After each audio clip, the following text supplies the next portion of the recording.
ga Malam Abdul Basir akwai wani sarki a can wajen garinsu, wallahi sarkin nan saboda yadda ya tsani izala, in ya ji sunan izala sai ya ji amai, saboda tsaba kawai bai san izala.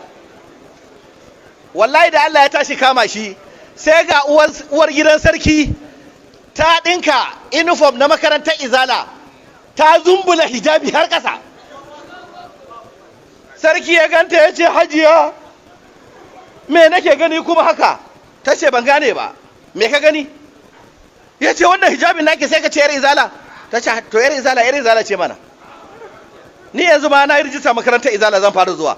Malamanmu nan shirme kawai suke yi, banda wani marmanatu ba sa tsaya su karanta da mutane aqida. Sarki bai san sadda ya fashe da kuka ba.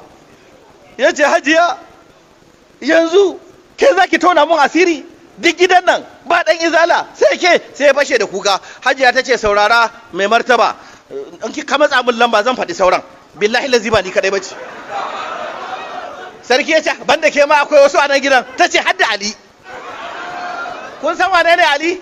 Babban ɗan sarki, in yau sarki ya mutu shi zai hau kujerar. Ashe har kujerar mun cinye mai martaba bai sani ba.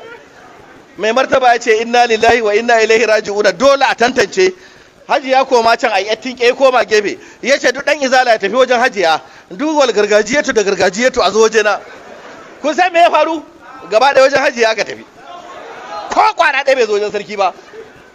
Akwai wani ɗansa Muhammadu, ya saba da yaran kullum tare suke. Ya ga Muhammadu ya yi wajen Hajiya, sarki ya riƙe hannun Muhammadu, ya ce, haba Muhammadu, ko kowa ya gudu ya bar ni kai kan Muhammadu ka dakata waje na mana. Muhammadu ya kwace hannun sai ce, sake ni mai martaba, sunna.